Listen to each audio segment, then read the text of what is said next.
Hello, Scott here, and welcome to a new episode of Other Record Labels. It's so exciting to walk through this journey with you and to talk about things that should hopefully help you in running your label or encourage you to start a new label.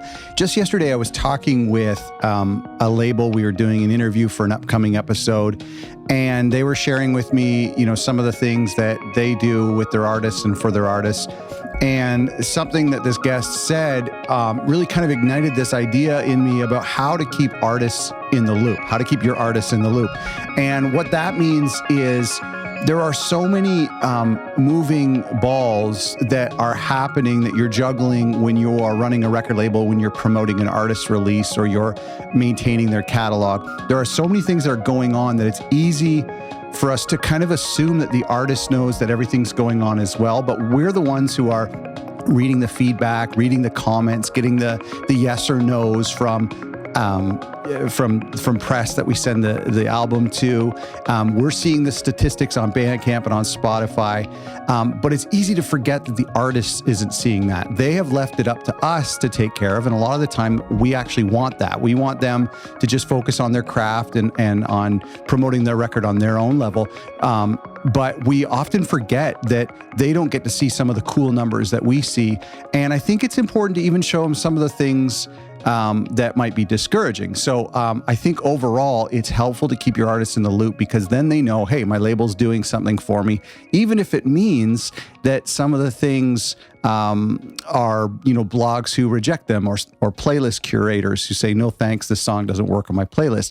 I still think it's important that the artist knows that their label is working really hard for them. So I want to talk about 3 super easy things that you can do to keep your artists in the loop. I want to say up front, just in case any of my artists are listening to this, I do not practice what I preach, and I will be the first to admit that when I was going over these things after this interview I did yesterday and last night, I was kind of thinking through this episode, and I was thinking, damn, I wish I did more of these things. I need to do more of these things. I regret that I don't do it, and more so, I regret that when I started the label back in the early days, that I didn't set up a system and a schedule so that I could do these things a lot easier with the push of a button. So as you're listening today, I want you to think, if you are in the early stages of running your label, or if you haven't even started your label yet, then you have an opportunity right from the beginning to implement these systems and a schedule where you can be more transparent with your artists. Something I wish that I did from the very beginning,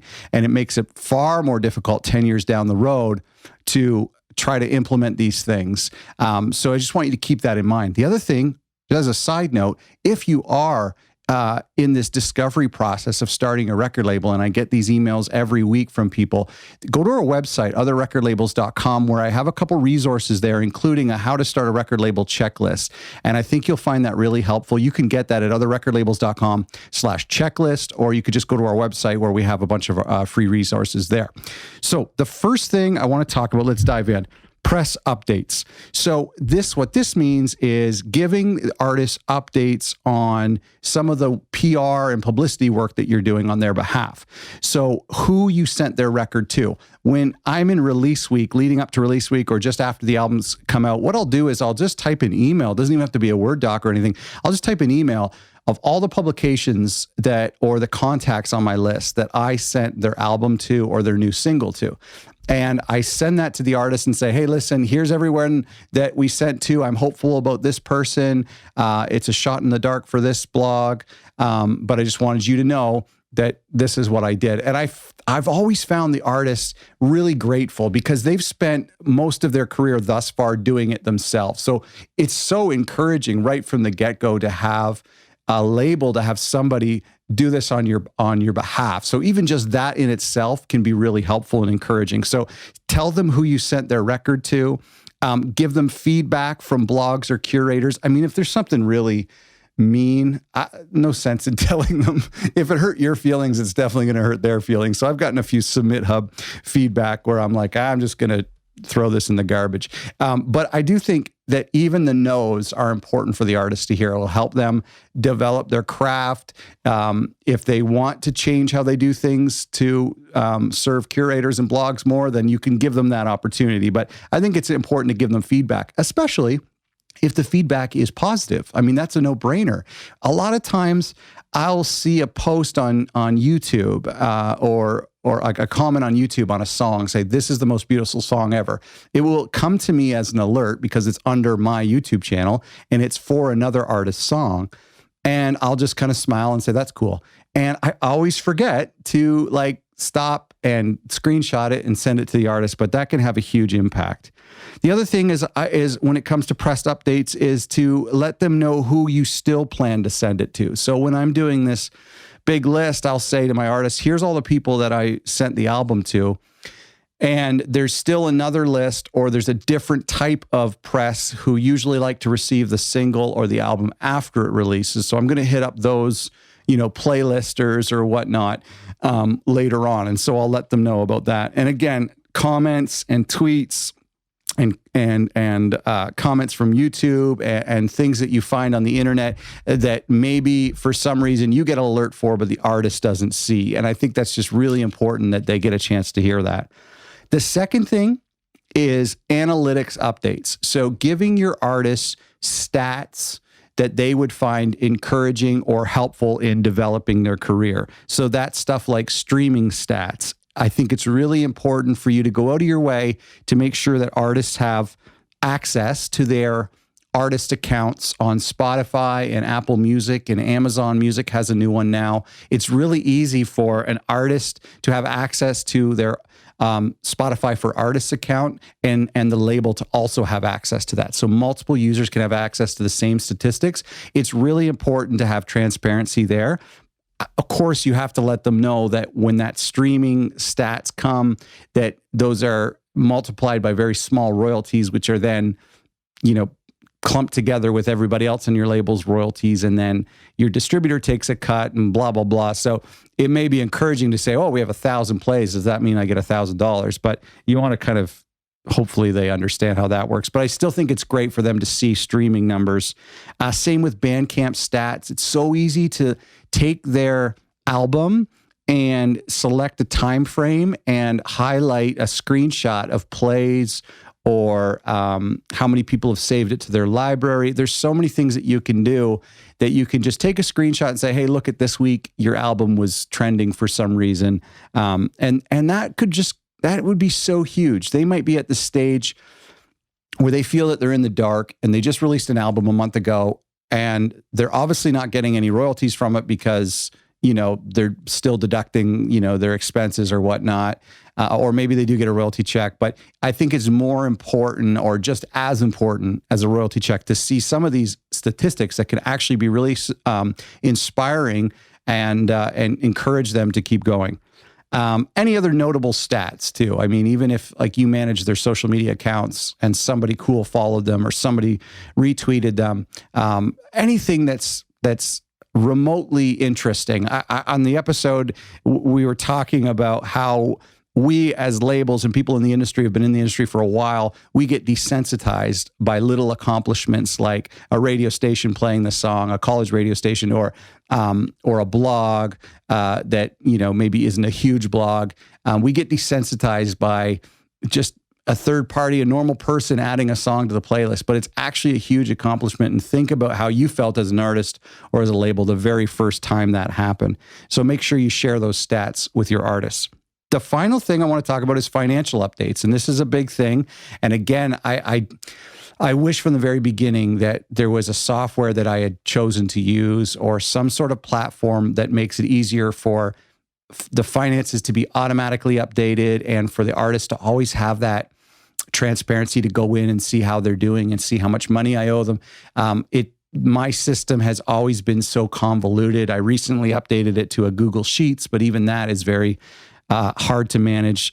So I really encourage you, if you're in the early stages, to think, how am I going to create these spreadsheets and these financial statements so that I can easily update them and so the artist can always go in and see how they're doing. So you want to provide them with a regular report on some sort of agreed upon schedule. I'm terrible at doing this, so don't listen to me. Well, listen to me, but I need to listen to me. And then the other thing is to be transparent with receipts and invoices. That's a really cool thing. And I do that a lot too. So, the artist I'm working with right now is paying for the vinyl pressing because it's something they really wanted to do, but I'm doing all of the facilitating of it. And so I will get the PDF invoice from the plant and I'll forward it to them and say, here's how much it costs. Here's how much the upfront is. And I'll try to do that on everything. I'll say our website's $15 a year. Here's the invoice.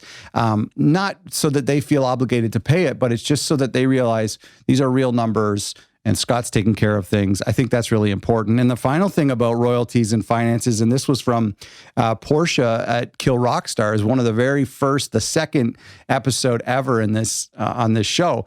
But when I was interviewing Kill Rock Stars, they make a point of sending a royalty report to artists every, whatever it is, I think it's quarterly or monthly, but every agreed upon schedule, they send a royalty report, even if no royalties are due. So imagine you're an artist who has a record that's like 10 years old and it wasn't a hit record. And it gets maybe like a few plays a month and your royalty is like 10 cents a month. I mean, we all have records like that from our past.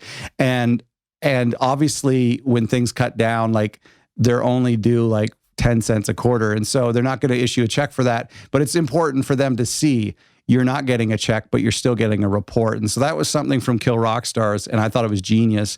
And I would love to do that more often. I really would. These are all things that I think are really important to keep your artists in the loop. And like a lot of the things that we've been talking about on this show in the past couple of months, it's a mindset change. This is a thing that in the back of your mind, you want to think, I need to keep my artists in the loop on everything when it comes to marketing, when it comes to finances, and when it comes to analytics. All of these things are important for my artists to hear, and I want to make sure that I'm always being transparent and I'm being upfront and I'm being honest. And I think it will pay huge dividends. I think that the artists will really appreciate the work that you're doing for them. And they will realize how much work you're doing for them, and they'll think, man, I used to have to do this all in the past, and look at my label doing it for me. There is the reality, going back to the idea of press. There is the reality that when we send a single out to 50 blogs, that maybe only 1 or 2 blogs reply. That is a huge reality. That's a normal stat for everyone, even the big labels I talk to, and so if our artists get only 2 pieces of coverage or 1 piece of coverage or no pieces of coverage, I've had that before, for their album release, they might be extremely discouraged. But when they see that so many blogs were pitched and then they hear the reasons, like it wasn't a good fit because they don't do that genre, or maybe this blog is taking the month off so they're not going to cover anything, or maybe we were too late in mastering and so blah, blah, blah. I just think that these little things can really help take away that mystery for artists and replace it with knowledge and wisdom and an appreciation for the job that you're doing for them. I hope you found this helpful.